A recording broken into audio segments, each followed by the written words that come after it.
Hello everyone, सभी को नमस्कार। मैं रजत तंवर हाजिर हूँ वन वर्ड सब्स्टिट्यूशंस के कुछ नए क्वेश्चंस के साथ। एक नई वीडियो में आप सभी का स्वागत है। तो आज की वीडियो में हम कुछ नए क्वेश्चंस को सोल्व करेंगे जो आपसे पहले कुछ एग्जाम्स में पूछे गए हैं या उनकी बहुत अधिक संभावना है कि आने वाले किसी भी एग्जाम्स में आपके सामने वो देखने को मिल सकते हैं। तो बगैर टाइम वेस्ट किए हुए हम चलते हैं आज के अपने पहले क्वेश्चन के ऊपर। और आज का हमारा जो पहला क्वेश्चन है वो है the person who loves reading books. एक ऐसा इंसान जो बुक पढ़ने से बहुत ज्यादा प्यार करता है, प्रेम करता है। The one who loves reading books, हम उसको क्या कहेंगे? ऑप्शंस हैं हमारे पास। ऑप्शन ए है विच, ऑप्शन बी है विजार्ड, ऑप्शन सी है जगलर और ऑप्शन डी है बिब्लियोफाइल। तो क्या होना चाहिए इस क्वेश्चन का आंसर आपके हिसाब से? देखते हैं, एक एक ऑप्शन को हम सोल्व करने की कोशिश करते हैं और जानने की कोशिश करते हैं हर एक ऑप्शन का मीनिंग। विच क्या होता है? Which is a women with malignant supernatural powers, यानी कि एक ऐसी औरत जिसके पास कुछ ऐसी सुपरनेचुरल पावर्स होती हैं जो नेगेटिवली हम देख सकते हैं ना, जैसे हम भूत प्रेत से रिलेटेड बात करते हैं। ठीक है, सो विच इज लाइक दैट। ठीक है, ऑप्शन बी है विजार्ड। विजार्ड का मीनिंग क्या होता है? विजार्ड एक ऐसा इंसान होता है जो जिसके पास मैजिकल पावर्स होती हैं। जैसे विच के पास एक औरत थी, ऐसे wizard is a person who has skilled magical powers. ठीक है, who is skilled in magic, उसको हम विजार्ड बोलते हैं। जगलर, जगलर क्या होता है? जगलर इज ए पर्सन जो हमने देखा होगा कई बार, पीछे मूवीज में, गानों में हमने देखा है। ठीक है, एक ऐसा इंसान जो किसी बार या रेस्टोरेंट में काम करता है और वो है ना कुछ ऑब्जेक्ट्स को उछालता है, जब बोतल लाइक ऑब्जेक्ट्स होते हैं, वो पहले एक को उछालता है, उसके बाद में दूसरी को उछालता है, थर्ड फोर्थ फिफ्थ, और उसके पास ऐसी ट्रिक होती है कि वो उससे 5-6 ऑब्जेक्ट्स को एक साथ उछालता रहता है। कुछ उसके हवा में रहते हैं, 4-5 ऑब्जेक्ट हाथ में आता रहता है। ठीक है, और वापस हवा में जाता रहता है। ठीक है, so that that person is called juggler, यानी कि one skilled in keeping several objects in motion in the air. ठीक है, नेक्स्ट आता है बिब्लियोफाइल। तो bibliophile is a person who loves reading books. Let's move the next question. आज के हमारे नेक्स्ट क्वेश्चन पे चलते हैं। नेक्स्ट क्वेश्चन हमारा, the person who compiles a dictionary, यानी कि एक ऐसा इंसान जो डिक्शनरी बनाता है, डिक्शनरी को कंपाइल करता है, उसको हम क्या कहेंगे? ऑप्शन है हमारे पास, लेक्सिकोग्राफर, ऑप्शन बी है स्पिंस्टर, ऑप्शन सी है फोटोग्राफर, ऑप्शन डी है निहिलिस्ट। निहिलिस्ट आपके लिए जहां तक देखा जाए तो एक बिल्कुल ही नया वर्ड होगा, तो इस वर्ड को आप ध्यान में रखने की कोशिश करेंगे। लेक्सिकोग्राफर क्या होता है, स्पिंस्टर क्या होता है, फोटोग्राफर क्या होता है, इन सब वर्ड्स का मीनिंग बताने की कोशिश कीजिए। स्पिंस्टर तो होती है एक वुमेन हु इज अनमैरिड, और स्पेशली वी कैन से एक ऐसी we can say women whose common age of marriage is past, है ना। यानी कि जिसकी जो शादी की एक उम्र होती है, लाइक 25 to 30 तक शादी हो जानी चाहिए, वो भी पास हो चुकी है। ठीक है, और एक ऐसी वुमेन जिसने शादी नहीं की, उसको हम क्या कह सकते हैं? स्पिंस्टर कह सकते हैं, कुंवारी महिला। ठीक है, फोटोग्राफर क्या होता है? The person who clicks the photos, who captures the photos, that is called photographer. ठीक है, लेक्सिकोग्राफर क्या होता है? Lexicographer is the person who compiles a dictionary. Now come on the nihilist. Nihilist एक ऐसा इंसान होता है जो मोरल वैल्यूज, मोरल बिलीफ्स, या फिर हम बोल सकते हैं ट्रेडिशनल वैल्यूज को नहीं मानता है। The person who does not believe in traditional values, the person who does not believe in moral beliefs, that person is called nihilist. तो इसको आप नोट डाउन कर लीजिएगा, ये ऑप्शन है आपके लिए एक नया वर्ड है। One who believes in no government and therefore incites disorder in state. Next question है हमारा, इस क्वेश्चन को देखो। One who believes in no government, यानी कि एक ऐसा इंसान जो किसी गवर्नमेंट में विश्वास नहीं करता, believes in no government and therefore incite disorder in state, और जो जहां पे वो रहता है वहां पे डिसऑर्डर इंसाइट करने की कोशिश करता है कि वहां पे किसी गवर्नमेंट का कोई राज ना हो, और वहां पे वो जैसे चाहे वो लोगों को भड़का सके। तो ऑप्शन है हमारे पास मोनार्किस्ट, अनार्किस्ट, ऑटोक्रेट या नेक्सलाइट। नेक्सलाइट कहीं ना कहीं रिलेटेड है नेक्सलिज्म से। ठीक है, relating to Naxalism we can say it. और इसको हम या कह सकते हैं member of armed revolutionary group, एक ऐसे रिवोल्यूशनरी ग्रुप का बंदा जो आर्म्स थामे हुए हैं। और we can say this is mostly in South India, South South Asia, sorry, we can say South Asia, जो हमारा ईस्टर्न पार्ट है हमारी कंट्रीज के। ठीक है, वहां पे हम नेक्सलाइट मूवमेंट्स देख सकते हैं। ठीक है, बहुत ज्यादा फेमस भी है ये उस एरिया में। मोनार्किस्ट क्या होता है? मोनार्किस्ट होता है अनडिवाइडेड रूल, वी कैन से, क्या कह सकते हैं, अनडिवाइडेड रूल और absolute sovereignty by a single person, यानी एक एक अकेले बंदे के द्वारा जो शासन किया जाता है उसको हम मोनार्किस्ट कह सकते हैं। और ऑटोक्रेट भी एक इसी तरह का वर्ड है, ठीक है। A person ruling with unlimited authority, एक ही पर्सन के पास हर तरह की अथॉरिटी हो। तो इस क्वेश्चन का सही ऑप्शन क्या हो जाएगा, सही आंसर क्या हो जाएगा? Anarchist is the person who believes in no government and therefore incite disorder in the state. Let's move the next question. Next question है हमारा आज का, ये थोड़ा सा गलत टाइप हो गया है, so we can say one who hates mankind, एक ऐसा इंसान जो मैनकाइंड से, जो इंसानों से नफरत करता है, उसको हम क्या कहेंगे? उसको हम फिलेंथ्रोपिस्ट कहेंगे, या फिर मिसेंथ्रोप कहेंगे, आइकोनोक्लास्ट कहेंगे, या हेटर कहेंगे? देखो, हेटर तो एक नेगेटिव वर्ड है, हमें पता ही है। हमें यहाँ पे वैसे तो जरूरत नेगेटिव वर्ड की, यानी हेटर होता है a person who hate someone और समथिंग, चाहे वो किसी चीज के प्रति हो सकता है या फिर किसी इंसान के प्रति भी हो सकता है। But we are talking here for mankind, यानी कंप्लीट मैनकाइंड से जो नफरत करता हो, उसके बारे में जानना है हमें। आइकोनोक्लास्ट क्या होता है? आइकोनोक्लास्ट होता है a person who destroy religious images, A person who destroys religious images, यानी कि जो रिलीजियस इमेजेस को, मूर्तियों को जो खंडित कर देता है, उसको हम क्या बोलते हैं? आइकोनोक्लास्ट बोलते हैं। फिलेंथ्रोपिस्ट का देखो दो वर्ड है, एक तो फिलैन, एक मिशन, ये रूट वर्ड्स हैं दोनों, ठीक है। फिलैन का मतलब क्या होता है? लव, ठीक है। और मिशन का मतलब होता है हेट।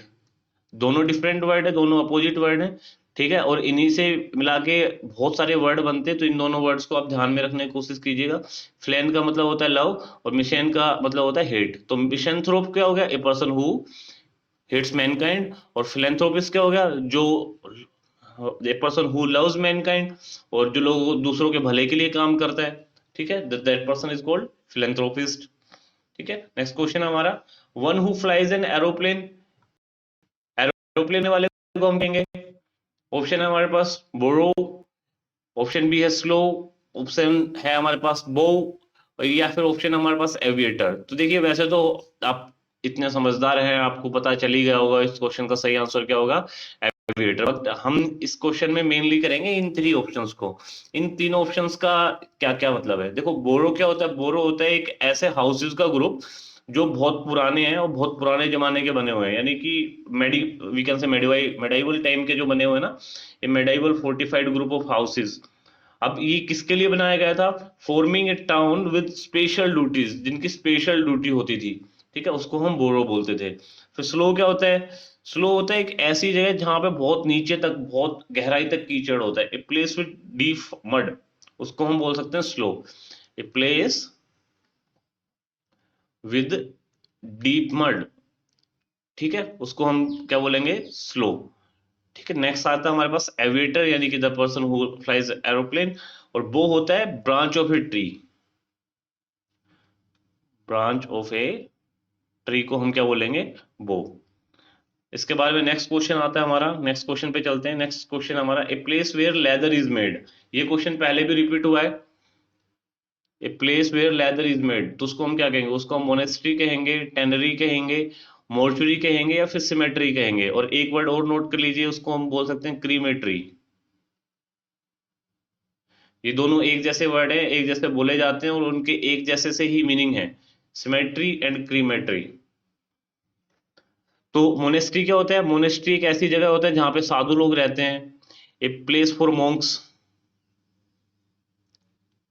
फॉर मॉन्क्स बुद्धिज्म से रिलेटेड है, बुद्धिस्ट की मोनेस्ट्री होती थी जहां पे साधु लोग रहते थे, ठीक है। मोर्चुरी का होती है, मोर्चुरी होती है place where dead person are kept, ठीक है, जिसे हम सौगृह भी बोलते हैं ना, a place where dead people are kept, ठीक है, उसको हम मोर्चुरी बोलते हैं। टेनरी क्या होता है? टेनरी होता है place where leather is made. इस क्वेश्चन का सही आंसर क्या हो जाएगा? टेनरी हो जाएगा, ठीक है। अब देखिए, सिमेट्री क्या होता है और क्रीमेट्री क्या होता है, इन दोनों वर्ड्स को आप समझने की कोशिश कीजिएगा। सिमेट्री होता है person where people are buried, where dead people are, where dead are buried, ठीक है। जिनको दफनाया जाता है ना उस जगह को बोलते हैं हम सिमेट्री। ठीक है, सिमेट्री को हम कहाँ से रिलेट कर सकते हैं? सीमेंट से रिलेट कर सकते हैं। ठीक है, मतलब हमने उनको दफना दिया है और बिल्कुल टाइट तरह से ऐसे वो कर दिया है, सो वी कैन से कि सीमेंट जैसा टाइट वहां पे करके हमने उनको नीचे जमीन में दफना दिया है। ठीक है, जस्ट रिलेट करने के लिए, याद करने के लिए बता रहा हूँ। तो सिमेट्री इससे हो जाए, क्रीमेट्री हो जाता है क्रीमिनेशन से रिलेटेड। क्रीमिनेशन यानी कि जो जिन धर्म में, जिन रिलीजियस वैल्यूज में ये होता है कि भाई वो अपने एंसेस्टर्स को या उनकी फैमिली में अगर कोई मर जाता है तो उनको जलाते हैं ना, तो उसको हम क्रिमिनेशन बोलते हैं। और उस जगह को हम क्या बोलते हैं? क्रीमेटरी बोलते हैं। ठीक है, let's move the next question. Next question पे चलते हैं। A imaginary place where everything is perfect, एक ऐसी जगह जहां पे सब कुछ परफेक्ट हो, उसको हम क्या कहेंगे? एक इमेजिनरी प्लेस है, एक्चुअल में तो ऐसा कुछ एग्जिस्ट करता नहीं है जहां पे सब कुछ ठीक हो, कहीं ना कुछ परेशानी तो होती है। ठीक है, तो ऑप्शंस हमारे पास utopia, vineyard, armoury, museum. देखिए, म्यूजियम आपको पता लग जाएगा कि museum is not a place where everything is perfect. Museum एक ऐसी जगह होती है जहां पे एंटीक चीजों को रखा जाता है ना, antique pieces are kept for show. ठीक है, तो उसको हम क्या बोलते हैं? और सो उसको हम बोलते हैं म्यूजियम। ठीक है, उसको हम म्यूजियम बोलते हैं। एक ऐसी जगह है जहां पे एंटिक चीजों को रखा जाता है शो के लिए। आर्मरी होता है वहां जहां पे आर्म्स रखे जाते हैं, a place for arms and goods, जहां पे हथियार वगैरह रखे जाते हैं उसको हम आर्मरी बोलते हैं। वाइन यार्ड एक ऐसी जगह होती है जहां पे wine grapes are grown, a place और we can say in an orchard where wine grapes are grown। ठीक है, उसको हम वाइनयार्ड बोले। और यूटोपिया एक ऐसी जगह होता है, एक ऐसा इमेजिनरी प्लेस होता है जहां पे सब कुछ परफेक्ट सा होता है। Let's move the next question. Next question हमारा, टफ टिश्यूज इन ज्वाइंट्स, उन टिश्यूज को हम क्या बोलते हैं जो टफ होते हैं ज्वाइंट्स के अंदर? बताने की कोशिश कीजिएगा। ऑप्शन हमारे पास ligaments, endoderm, fibre and muscles. उनको हम क्या बोलते हैं? क्या मसल्स बोलते हैं उनको हम? आंसर देने की कोशिश करिए इस क्वेश्चन का अपने आप से। फाइबर तो होते हैं वी कैन से धागे की तरह जो होते हैं ना, थ्रेड लाइक, उनको हम फाइबर बोलते हैं। ठीक है, एंडोडर्म क्या होता है? Endoderm is the inner layer of a cell, और या फिर इनर लेयर ऑफ, देखो डर्म, डर्म से हम लेंगे तो डर्म क्या होता है? डर्म रिलेटेड टू स्किन, स्किन और आउटर पार्ट। ठीक है, या तो स्किन या फिर आउटर पार्ट से हम इसको रिलेटेड कर सकते हैं। ठीक है, दैट इज डर्म। और इसी से क्या बन जाता है? डर्मेटोलॉजी यानी कि स्टडी ऑफ स्किन, है कि नहीं? एंडोडर्म क्या हो जाता है? अब देखो दो टर्म आ जाएंगे, एक एक्सोडर्म हो जाएगी और एक एंडोडर्म होगी। एक्सो, एक्सो यानी कि आउटर, ठीक है, एंडो यानी इनर। तो ये क्या हो गया? Inner layer of cell of diploblastic element we animal we can say, diploblastic animal. ठीक है, जैसे जेलीफिश होती है, ठीक है, या फिर स्पॉन्ज होता है, उनकी जो इनर लेयर होती है ना सेल की, या फिर स्किन की जो इनर लेयर होती है उसको हम क्या बोल सकते हैं? एंडोडर्म। मसल्स, मसल्स होती हैं, हमें पता है मांसपेशियां होती हैं। ठीक है, but these are not tough tissues. Tough tissues तो नहीं होती ना, लूज टिश्यूज होती हैं एक तरह से मसल्स तो लिगामेंट्स होगा इसका करेक्ट आंसर। लिगामेंट्स होता है टफ टिश्यूज इन ज्वाइंट्स। आज के नेक्स्ट क्वेश्चन पे चलते हैं। आज का हमारा 9th क्वेश्चन है।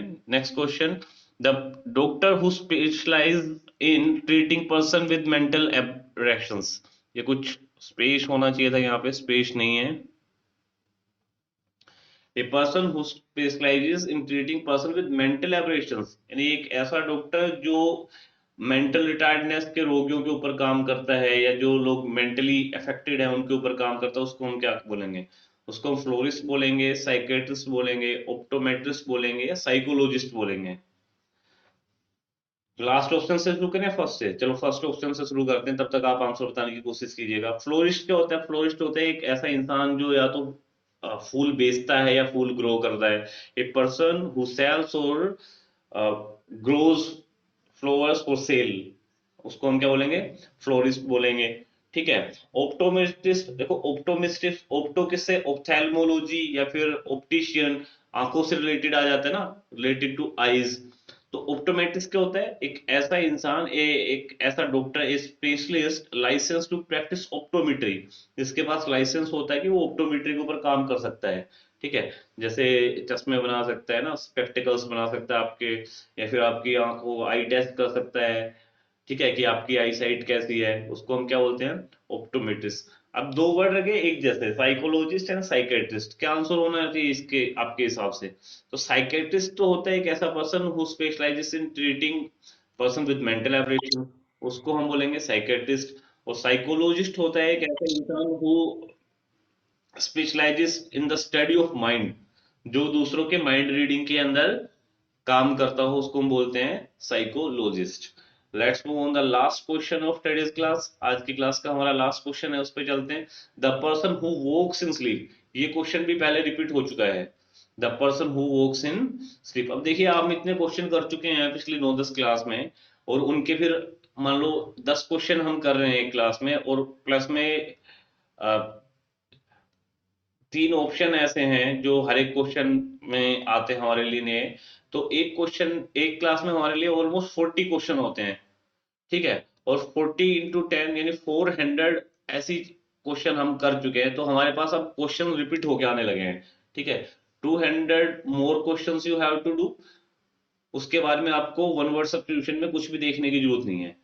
अगर आपने ये 10 की 10, 9 की 9 क्लास जितनी भी हमने अपलोड की हैं, ये आप देख लेते हैं, इनको अच्छे से कर लेते हैं, इनके सारे ऑप्शंस को, जो नए नए वर्ड्स इसके अंदर आए उनको नोट डाउन करके आप रिवाइज कर लेते हैं, तो मुझे नहीं लगता कि आपको कुछ और नए वर्ड्स करने की जरूरत है, specially for one word substitution. यही क्वेश्चन फिर बार बार रिपीट होते रहते हैं, बार बार रिवाइज होते रहते हैं। ठीक है। तो आज के क्वेश्चन को, इसको लास्ट क्वेश्चन को हम सोल्व करते हैं। लास्ट क्वेश्चन हमारा, the person who walks in sleep, एक ऐसा इंसान जो नींद में चलता है, उसको हम क्या कहेंगे? दो वर्ड हमने किए थे, सोमनिलोकिस्ट एंड सोमनाम्बुलिस्ट। ठीक है। ये दो वर्ड थे हमारे लिए। तो सोमनिलोकिस्ट क्या था? सोमनिलोकिस्ट वो पर्सन था जो नींद में बोलता है, who speaks in sleep, who speaks in sleep, उसको हम बोलते हैं सोमनिलोकिस्ट। ठीक है। और सोमनाम्बुलिस्ट क्या होता है? The person who walks in sleep. ठीक है। एक ऐसा इंसान जो नींद में चलता है, उसको हम बोलेंगे सोमनाम्बुलिस्ट। फ्लोरिस्ट हमने लास्ट क्वेश्चन में किया है। फ्लोरिस्ट वो इंसान होता है जो फ्लावर्स को ग्रो करता है, ठीक है, बेचने के लिए, है कि नहीं? वो फ्लोरिस्ट होता है। रिलेक्टेंट क्या होता है? Reluctant is a situation of hesitation, A situation of